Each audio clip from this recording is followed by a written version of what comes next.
Hola y bienvenidos a mi canal de nuevo. Hoy vamos a hablar de rivales. Luego de que tú ves tanta televisión, tantas películas y tantos animes, tú te empiezas a dar cuenta que hay ciertos patrones en las historias, ciertos tropos, ciertos estereotipos que siempre se repiten constantemente. Y hoy vamos a hablar de uno de los más importantes. ¿Nunca te has dado cuenta que siempre que hay un protagonista hay alguien junto a él que tiene el pelo más oscuro, una actitud seria y que suele ser mucho más letal, mucho más abrasivo, pero que no es tan poderoso como su amigo el protagonista, pero cumple una función relevante en la trama? Bueno, déjame decirte que has conseguido el viejo tropo del rival, que bueno, es tan antiguo como las clásicas obras griegas, pero que en términos modernos se ha hecho bastante popular, ya que para mí marca la línea específica de entre lo que es un héroe y un antihéroe. Pero eso lo voy a explicar más adelante. Los rivales responden a una necesidad humana muy clásica, que es la necesidad del contraste o del dualismo. Conocido por los antiguos chinos, el Tao o el Yin Yang, como la mayoría de la gente lo conoce, usualmente representa fuerzas contrapuestas. Y si bien esto es una filosofía muy profunda, ya desde el punto de vista de una narrativa tiene sentido que a la hora de plantear un protagonista también se plantee una versión menos comprensible, o mejor dicho, más caótica, pero dentro del lado de las fuerzas del bien, porque esto ayuda a mucho al dinamismo de la historia. No es cuestión de casualidad que la mayoría de los rivales empiezan siendo villanos secundarios y o villanos de primeros arcos. Véase el caso de Vegeta en Dragon Ball, de Juno en Black Clover o de Zuko en Avatar: La Leyenda de Aang. Todos empiezan como villanos menores que tienen como misión destruir al protagonista, pero que eventualmente y luego de una derrota bastante humillante terminan dándose cuenta que el protagonista tiene razón y que de hecho pueden ayudarlo en su misión. Claro, estamos hablando de personajes que tienen arcos de desarrollo de personaje que les permiten hacer este cambio sin parecer unos hipócritas, ya que casi siempre tienen una motivación humana o más profunda por la cual originalmente seguían al villano principal, pero que ahora el héroe les ha dado una solución mucho más eficiente a sus problemas. Véase la soledad, véase el aislamiento, véase la pérdida de significado. El Lancer o el rival nunca era completamente malo, siempre era un tipo que tenía por lo menos un código de honor o que tenía un objetivo que era entendible, por lo cual el protagonista, con su buena actitud y disposición, casi siempre es capaz de convencerlo de que se vuelva a su lado. Eso sí, ellos nunca dejan de ser ese elemento riesgoso, porque la mayoría de los rivales tienden a ser muy mal encarados, o son más violentos, o hacen cosas que el protagonista no hace, como por ejemplo matar a sus enemigos, o tienen poderes mucho más agresivos o demoníacos, o tienen algún tipo de estrategia que complementa pero contraria a la del protagonista. Y por eso es que en muchas historias se le denomina el Lancer. El Lancer es lo que dice su nombre, el que utiliza la lanza. Y viene de esta idea de que quizás el protagonista siempre es merecedor de la espada, el arma clásica por excelencia, pero la lanza es mucho más eficiente que la espada y tiene más rango, aunque no es tan impresionante. Del mismo modo, en estas historias, los rivales cumplen funciones distintas a las del héroe, dadas sus capacidades de conocer al enemigo o sus capacidades de infiltración, de asesinato. Usualmente su habilidad o sus habilidades tienden a ser de una naturaleza distinta a la del héroe, o no son bajo el mismo estilo de combate. Por ejemplo, si el héroe es un luchador de frente a frente, el Lancer o el rival tiende a ser un luchador a distancia, o tiende a ser un berserker, o tiende a ser un asesino sigiloso, pero no pelean en el mismo estilo. Es decir, buscan siempre complementar al protagonista al mismo tiempo que se destacan en su propio reino. Es decir, es como que jugaran otro deporte que es igual de impresionante, pero que no es lo mismo. Es bastante curioso que la mayoría de estos personajes todos tienen pelo negro, pero bueno, digamos que es una representación arquetípica de que bueno, el color oscuro señala hacia la oscuridad y bueno, ya sabemos que estos personajes comienzan siendo villanos y siempre tienen esta tentación de volver al lado oscuro o de traicionar a los héroes o de que son más violentos que el equipo tradicional, así que bueno, mantienen esta dinámica tentación por el lado oscuro. Y bueno, ahí caemos en uno de mis argumentos principales, que es que la gente ama a los antihéroes, como todo el mundo ama a Batman, es porque estos son capaces de utilizar la oscuridad, pero para buenos motivos o con el equipo de los protagonistas. Véase el caso, por ejemplo, de Satoru Gojo, que a todas luces es un tipo increíblemente poderoso y monstruoso, pero simplemente por el hecho de que está del lado de los protagonistas, uno lo ve bien, aunque él es muy brutal en su forma de atacar y de matar. Y siempre vemos que estos tipos de personajes mantienen este delicado balance en tanto sus poderes como en su arco de desarrollo personal. Por ejemplo, vemos a Vegeta. Vegeta comienza como villano y luego se redime, pero siempre tiene dudas de su nuevo rol en el mundo de los protagonistas, en la Tierra. Y bueno, vemos lo que pasa en la saga de Majin Buu, donde él es poseído y vuelve a caer al lado oscuro, pero se da cuenta de su error, se da cuenta de lo mucho que había progresado, pero siempre tiende a caer de vuelta. Y este dinamismo es lo que hace de Rival sean tan interesantes. Por ejemplo, ¿quién no recuerda la escena donde Zuko, después de haber sido tentado por Azula, de hecho le toma su oferta y traiciona al tío Iroh? Es una de las escenas más desgarradoras de Avatar, la leyenda de Aang, pero uno sabe que es necesario para que Zuko finalmente aprenda la lección que siempre tuvo que haber entendido de lo que su tío le quería decir. Eventualmente él se une al equipo Avatar, no sin antes reparar muchos puentes que había quemado, o bueno, del hecho de que le cayera mal a todo el mundo. Estos tipos de rivales siempre tienen una sangre pesada, o bueno, hacen muchas cosas que obviamente les ganan una enemistad de parte de la audiencia o de parte de los otros personajes que es necesario reconciliar. Y como sabemos, en cualquier historia el drama es muy interesante. Entonces, si antes tenías un villano que golpeó a alguien, que maltrató a alguien, pero ahora es parte del equipo, entonces alguien tiene que zanjar esa deuda, ya sea por combate o mediante argumentos o mediante explicar por qué ahora esta persona no es lo mismo que solía ser, o porque ella se arrepiente, o capaz incluso ni se arrepiente de lo que hizo, pero simplemente esa actitud del patán, que al final la mayoría de ellos tienden a tener un corazón de oro, pero nunca te lo van a decir. Otro de los ejemplos clásicos que tenemos es Hiei de Yu Yu Hakusho. Claro, por siempre empieza como un demonio y como un enemigo secundario, pero después se da cuenta de que siendo amigo de Yusuke le va mejor. Aunque claro, él nunca admitirá que le cae muy bien Yusuke, ni Kuwabara, ni nadie. Él es muy abusivo verbalmente y de frente, pero en realidad es muy amable en realidad, porque él lo que quiere es proteger a su hermana, que su hermana ni siquiera sabe que es él. O bueno, lo trágico de la historia es que ninguno de ellos sabe, él sabe, pero ella no sabe que ella es su hermana. Entonces él busca protegerla a ella y al mismo tiempo aprende a proteger a sus amigos. Por ejemplo, cuando está en el arco del torneo y aprende a utilizar Dragon of the Darkness Flame, que bueno, es un poder bastante overpower, pero que le cuesta mucho dominar. Pero bueno, podemos decir que Hiei es otro de esos rivales icónicos del shonen. Lo bueno de tener un rival en tu historia es que nunca estás corto de drama o de dinamismo. Podemos ver claramente cómo la mayoría de los rivales siempre retan al héroe para ser mejor. Siempre ponen al héroe en una situación ya sea física o de ideas que lo provocan progresar. Por ejemplo, vemos el caso de Zoro. Que bueno, Zoro no es el rival de Luffy en ese sentido, pero en este caso, cuando están en el arco de Water 7, que Zoro confronta a Luffy cuando no quiere hacer caso a la falta de respeto de Usopp, es uno de los momentos más tensos y dramáticos de la obra.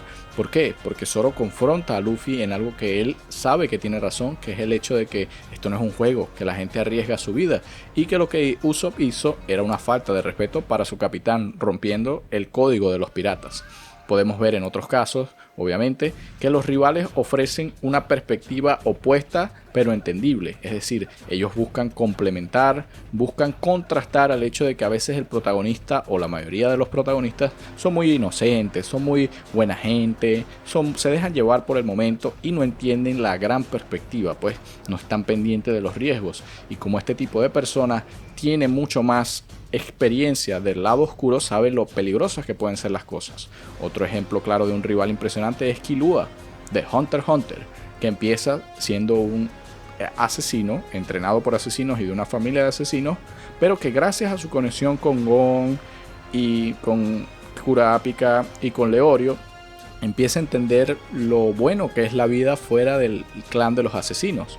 Tanto que bueno, hay parte de un arco donde hay que ir a rescatar a Killua, donde Gon es su mejor amigo y no lo quiere soltar porque sabe que en el fondo Killua es muy buena persona. Lo único es que fue criado en un ambiente muy agresivo donde el asesinato era normal. Incluso es una de las escenas más interesantes de Hunter x Hunter cuando el padre, luego de darse cuenta de lo mucho que significa la amistad de Gon para Killua, lo deja ir. Claro, con un compromiso de que siempre haga lo necesario y que bueno, si llega a haber un momento lo van a llamar de nuevo. Pero bueno, Killua tiene la libertad de explorar el mundo y de entender ¿Qué es lo que Gon le está diciendo que necesita? Pues conexión, proteger a las personas, tener un sueño más allá de simplemente vivir por lo que te han enseñado. Y este son el tipo de cosas que el rival tiende a aprender del protagonista. No digamos que se suaviza, pero sí digamos que aprenden a tener un significado más profundo de su misión y de su vida. Otro detalle importante de los rivales es que también tienden a ser mucho más interesantes desde el punto de vista romántico. ¿Por qué? Porque el protagonista shonen casi siempre, o el protagonista de historias en general, incluso en los cómics americanos, tiene que ser un tipo bueno, un tipo recto, un tipo de la monogamia tradicional.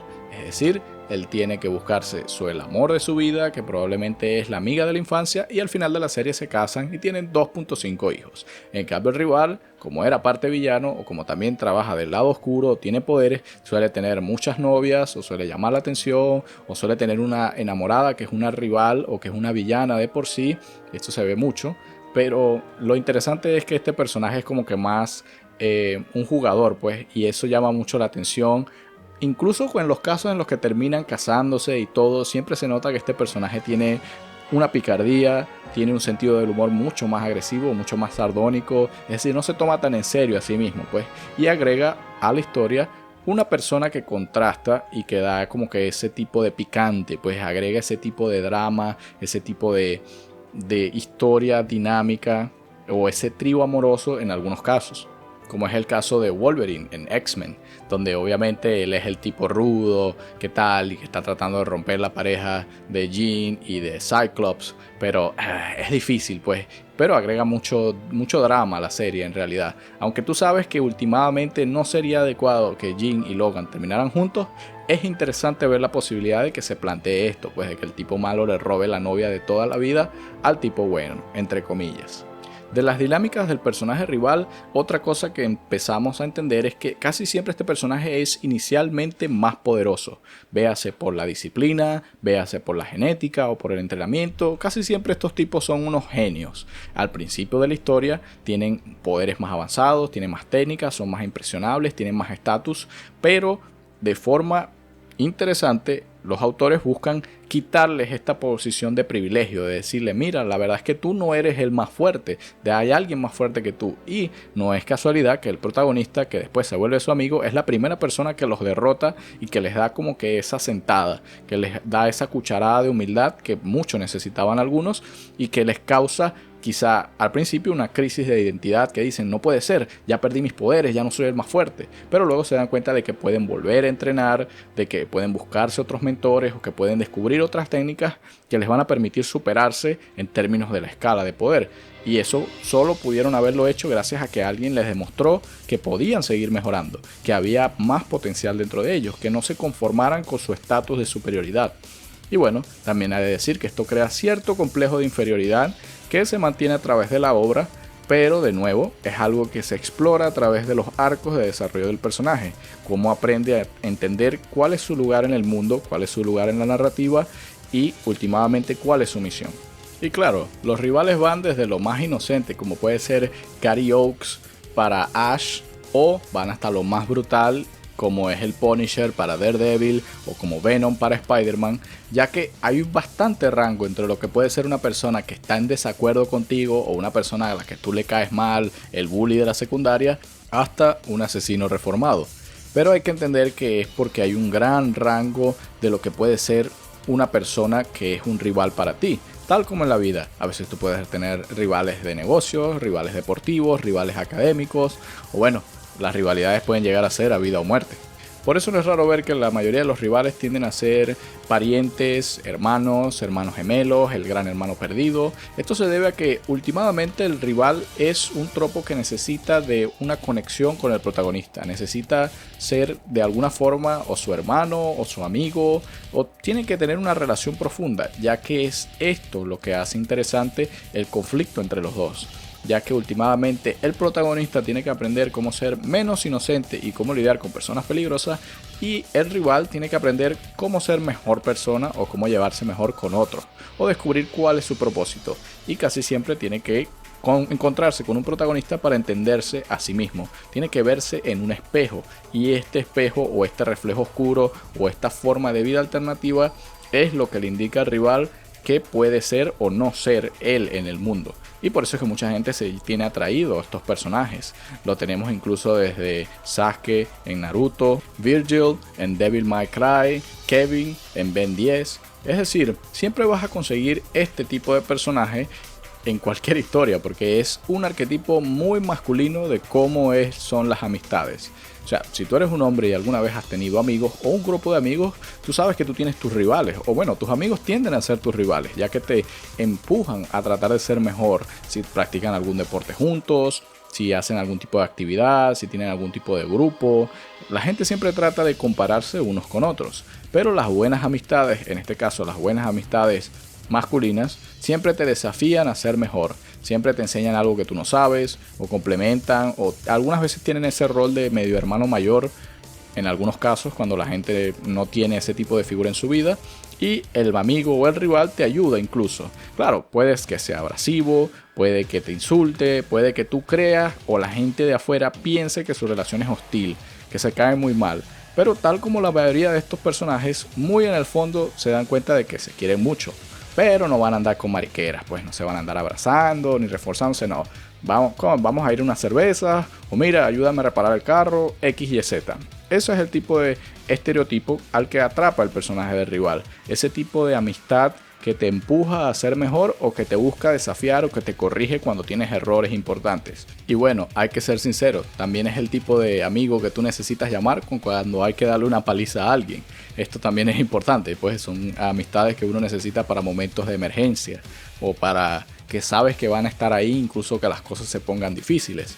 No es raro ver cómo muchos de estos personajes terminan encerrados en prisiones o en escapes de vida o muerte, porque básicamente son ese tipo de rival, de amigo que tú quisieras tener en el fin del mundo, en un apocalipsis zombies. Tú quieres que alguien de esta naturaleza agresiva esté de tu lado y no en tu contra. Bueno, y también sería muy descuidado de mi parte no recalcar que la mayoría de los rivales son mucho más geniales que el protagonista. O bueno, tienden a llamar mucho la atención por sus poderes. Véase el Nen de electricidad de Killua, el poder de rayo y el Sharingan de Sasuke, o la absorción de poderes biológicos y de materiales de Kevin Levin, o incluso en un ejemplo más reciente en Jujutsu Kaisen con Megumi Fushiguro, las 10 sombras. Casi siempre los rivales tienen estos poderes que son mucho más dinámicos, que tienen muchas más complejidades o condiciones para funcionar, que los hacen especialistas. Y bueno, ¿quién no quiere tener un póster o quién no ha querido jugar como Sasuke o como Killua o como Megumi, o se imagina dentro del sistema de poder cómo este específico es más interesante que simplemente, bueno, yo puedo querer mucho a mi Gallo Dori, pero es dar coñazo y recibir coñazo. Por lo cual los rivales ofrecen combates A1, los combates más legendarios que hay en las series. Casi siempre se los lleva el rival. Bueno, el protagonista tiene mucha importancia, pero el rival se lleva peleas secundarias que siempre son memorables, desde las de Vegeta, las de Hiei.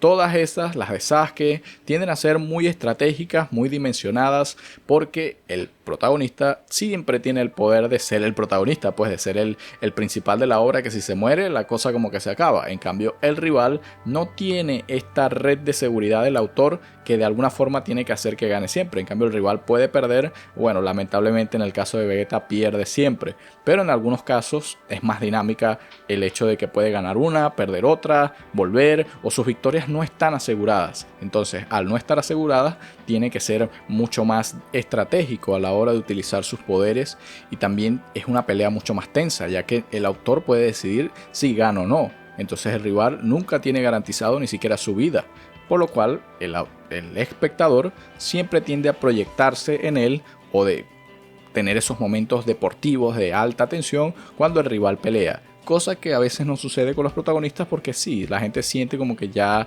la victoria está dicha, y es muy sorprendente cuando de hecho no ganan. Pero bueno, esas son solo algunas observaciones que yo he hecho. ¿Qué te parecen a ti los rivales? ¿No te da risa que casi todos los que te consigues tienen el pelo negro por algún motivo? O bueno, ¿hay algún otro factor que destaca? Déjamelo saber en los comentarios, y una vez más te agradezco por ver mi video. Nos vemos en la próxima.